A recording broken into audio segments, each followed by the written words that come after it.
otele geldim. Bura hakkında zerre fikrim yok. Bir otele gideyim de yarın bakarız artık.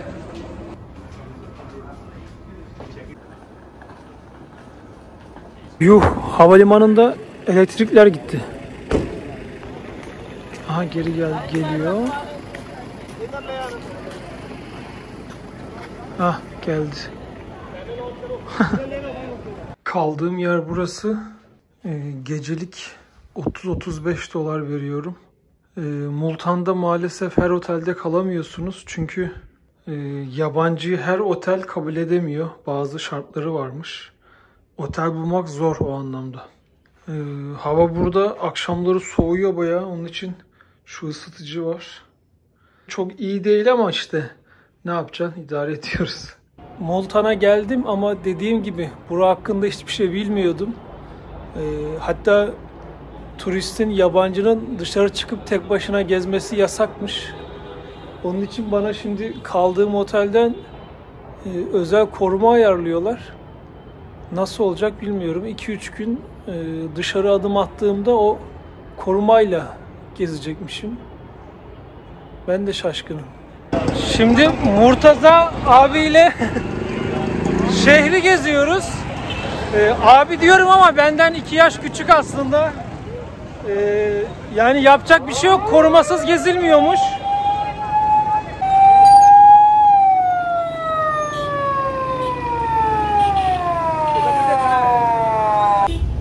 Multan türbeler şehri olarak biliniyor. Burada birçok türbe varmış. Artık bugün birkaçına gitmeye çalışacağız. Diğer bir detay da burada Şiiler ve Caferiler ağırlıkta yaşıyor. Türbelerde genelde onlara aitmiş.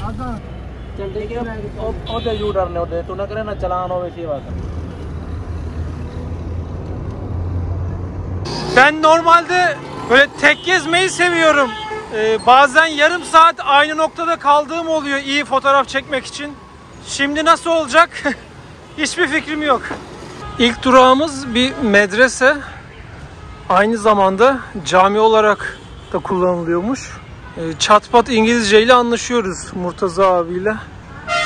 Bakalım artık ne kadar yapabilirsek, gezebilirsek.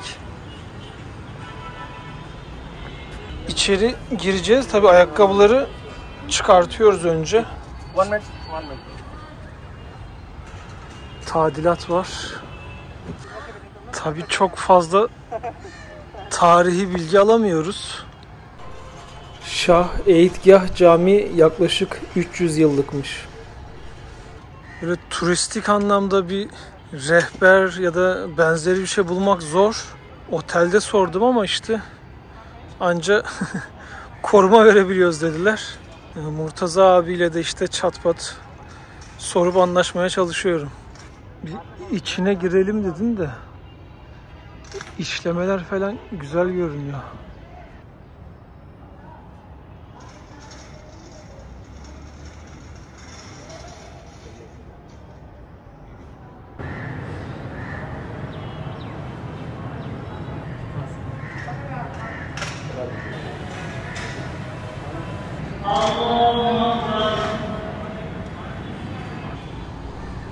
Avlu içinde bir de türbe var. Oraya da bir bakalım.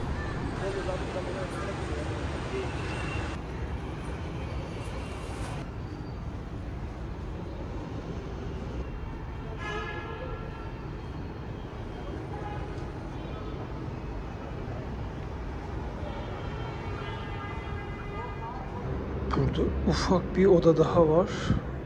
Ama en ufak bir İngilizce yazı, bilgi yok.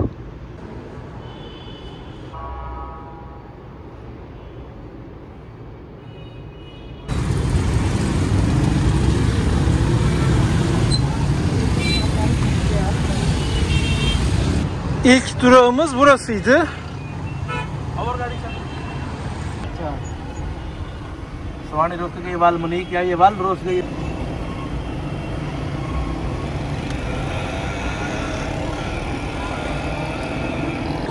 Şimdi Mezarı Şaşams'a gidiyoruz. Şu karşıdaki muhtemelen.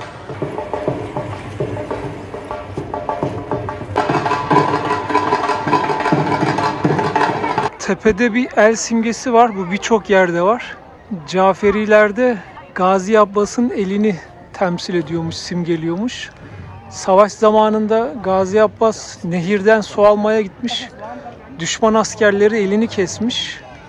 O günden sonra Caferiler o el simgesini böyle Gazi Abbas'ı anmak için kullanıyorlarmış. Daha önce Fas'ta görmüştüm. Evlerin duvarlarında. O zaman Hazreti Fatma'nın elini temsil ediyor. Sabırı işaret ediyor demişlerdi. Burada tamamen farklı. Buralarda mum ve tütsü yakarak yine Allah'a ibadet ediyorlar ama duaları Molla Gazi Abbas için. Kilitler var bolca. İçeride tütsü de yakılıyor. Ayakkabıları çıkartıp yine içeri giriyorum.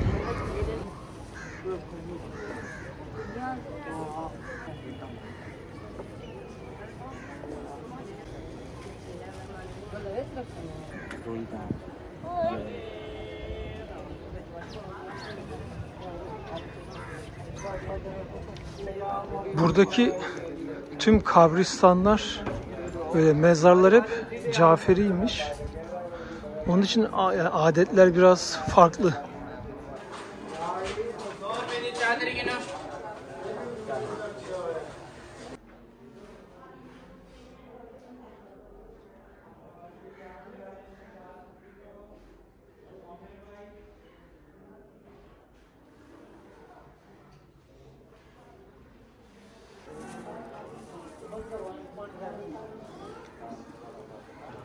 Şimdi türbeye gireceğiz.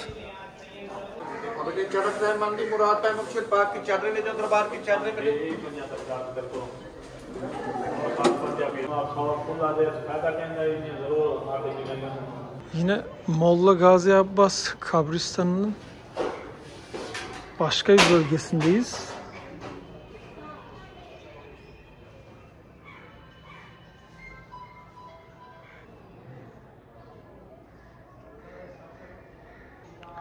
Mesela gözler hep sürmeli. Buradaki Caferilerde de kadın, erkek, çocuk hep sürme bolca var. Murtaza abiyle gezmeye devam ediyoruz. Alıştık birbirimize. Yani arkadaş gibi geziyoruz, öyle özel koruma gibi değil de anlaşa anlaşa gidiyoruz. Multan'ın merkezi.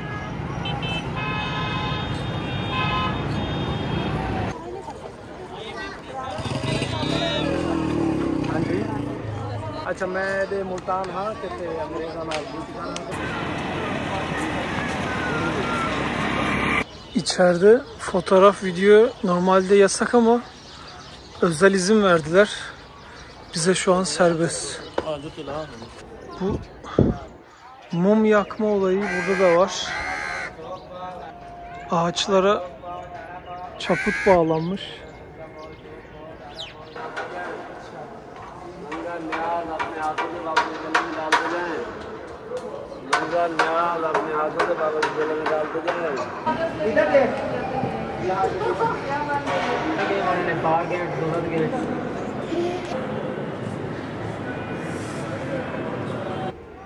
Artık son türbeyi ziyaret ediyoruz. Burada Hazreti Bahaüddin Zakariya'nın türbesi.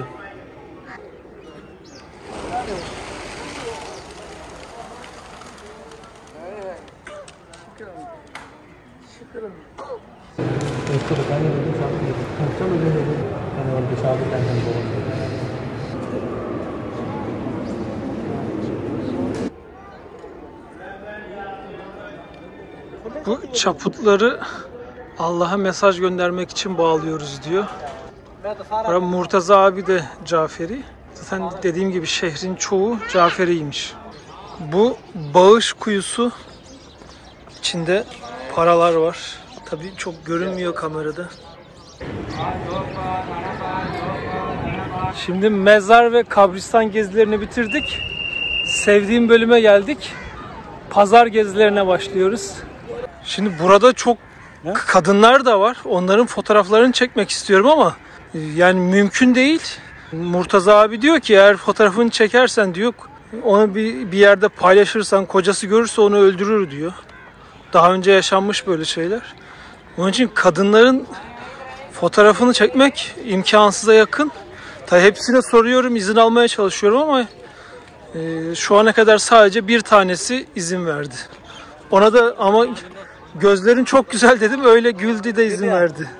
Güzel söz her zaman işe yarıyor. İltifat her zaman işe yarıyor. Şimdi şuradaki Gulgapa'dan söyledik. Dışı böyle kızartılmış hamur gibi, içinde nohut ve yoğurtlu bir sos var. Patates de var. Ha? Tek seferde atıyoruz. Tabii böyle gezince acıktık. Samza söyledik.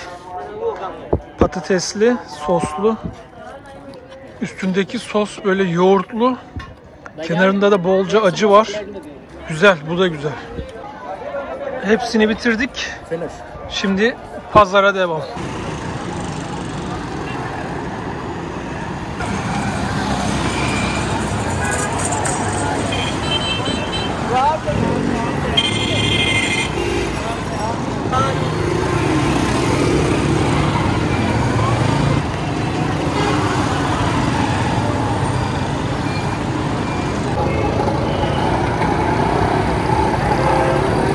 Şimdi Sanagay pazarındayız. Bu yol boyunca Sanagay market, pazar dedikleri yer devam ediyor. Bildiğiniz sağlı sollu dükkanlar var. Dükkanlara hiç bakmıyorum çünkü bildiğiniz günümüzün ürünleri satılıyor. Hani şöyle otantik bir pazar hayal etmiştim ama değil. Selamünaleyküm.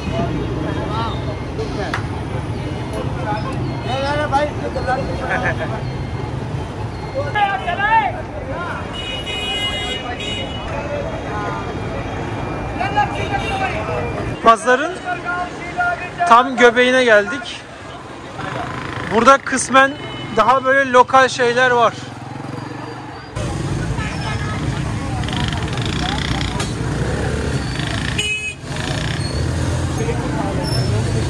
Trafik tam olacak.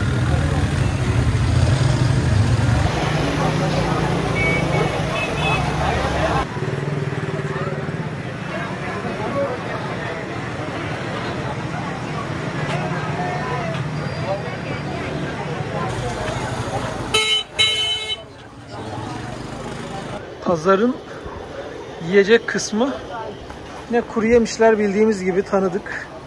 Bolca badem, ceviz var, hurma var, kuru incir, Hindistan cevizi. Çok gezdik, yorulduk, bir portakal suyu için mola verdik.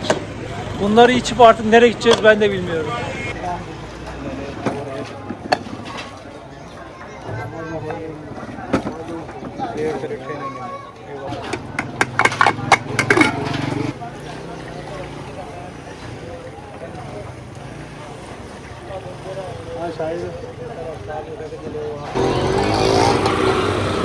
At arabasıyla hala ücretli yolcu taşımacılığı yapılıyor.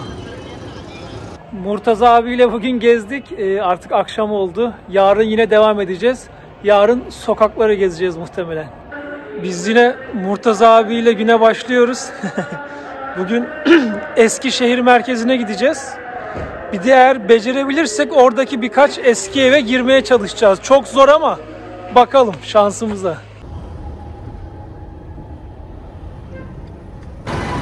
Şehrin eskiden kalma böyle kapıları var. Bu da Bohar kapısıymış.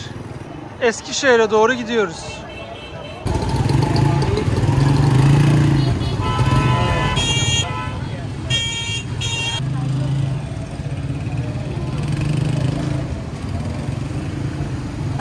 Bohor kapısından girip Bohor markete geldik.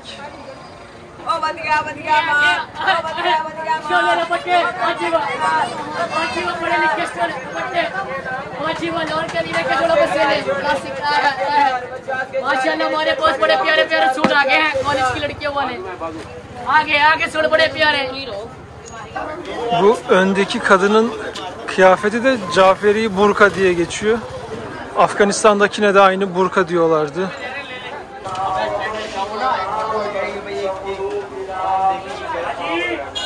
Selamünaleyküm.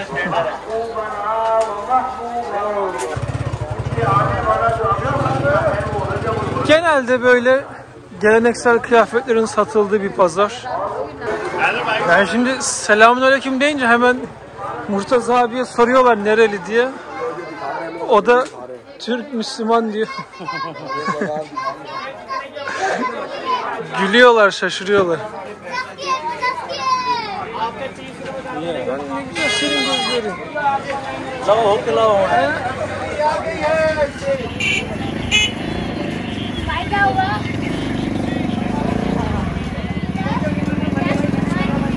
Bunlar makas satıyorlarmış.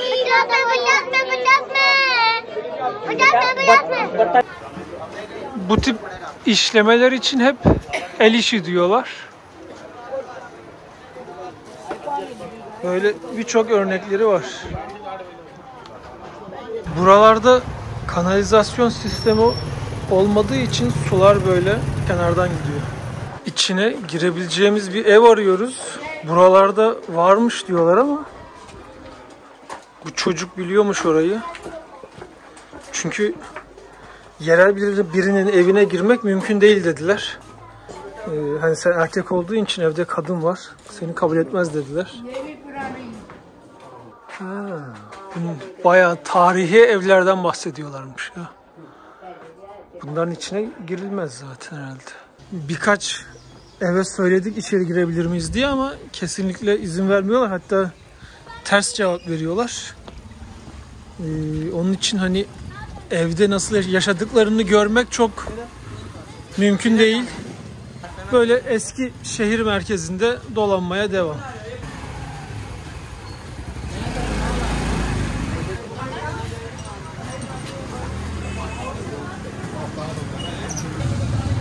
Bu renkli şeyler düğünlerde kullanılıyormuş. Hani kutlama için. Selamünaleyküm. Thank you. What is your name? Muhammed Tarık. My name is Muhammed. Selamünaleyküm.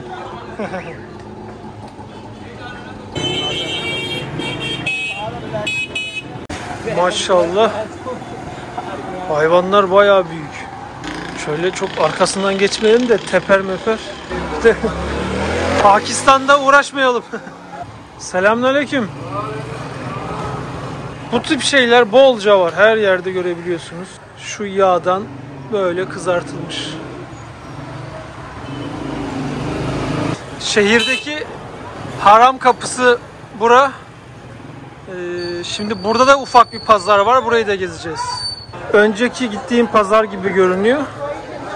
Bakalım öyle çok değişik bir şey yoksa vakit kaybetmeyiz burada.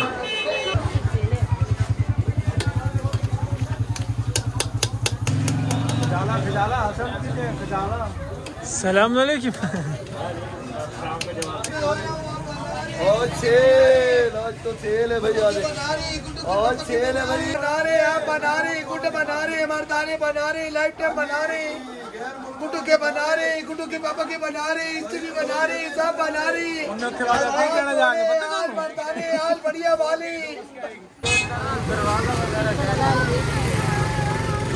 Yalnız gören dükkana çağırıyor, çay ısmarlayalım diyor da çok öyle çaylarını da içmek istemiyorum. Sonra hayır diyemiyorum adam ısmarlayınca. Çünkü su sıkıntılı buralarda.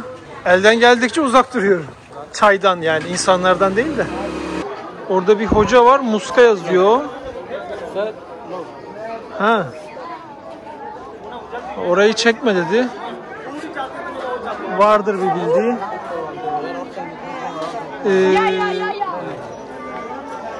Şu karşıda da var aynı kalabalık. Orada da hocalar kağıda bir şeyler yazıyor.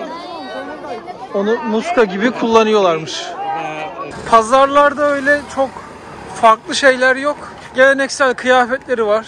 İşte kadınlar için kumaşlar var bolca. Öyle aman aman farklı bir şey göremedim. Burası da ikinci el pazarıymış. Bayağı eski kıyafetler işte böyle satılıyor. Bu mototaksilerden Pakistan'da çok var. Gördüğünüz gibi tüple çalışıyor. Şoförümüz ve Murtaza abiyle beraber gezmeye devam ediyoruz. Pakistan'ın birçok eyaletinde farklı diller konuşuluyor. Multan'da da Sirakice konuşuluyormuş. Normal Urducadan farklı, yani Pakistan'ın hani genel bildiğimiz dili Urduca. Ama bunun yanında Peştunca da var. Ya da onlarca dil varmış. Yöreden yöreye farklılık gösteriyor. Mesela şimdi ezanı muhtemelen çocuk okuyor, yani yaşı bayağı ufak belli ve gayet kötü okuyor. Burada ve İran'da bunu çok görmüştüm. Ezanı böyle ya makamında güzel okumuyorlar maalesef. Niye öyle bilmiyorum.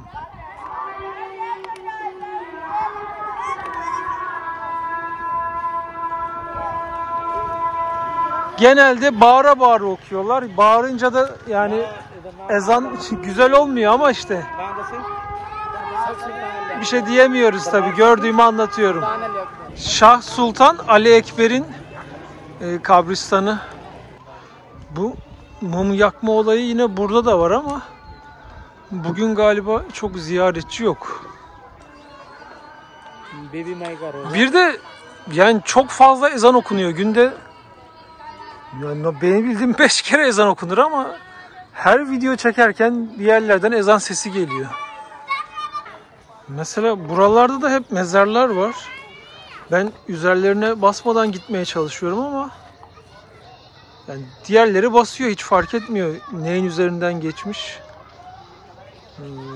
Tabi bu da böyle bir kültür.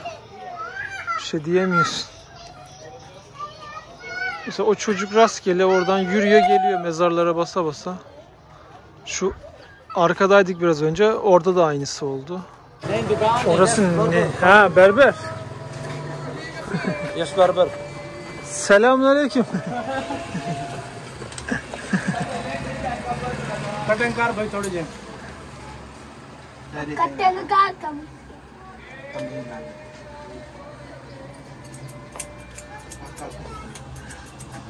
Ne, duvarlar hep fotoğraflarla süslü.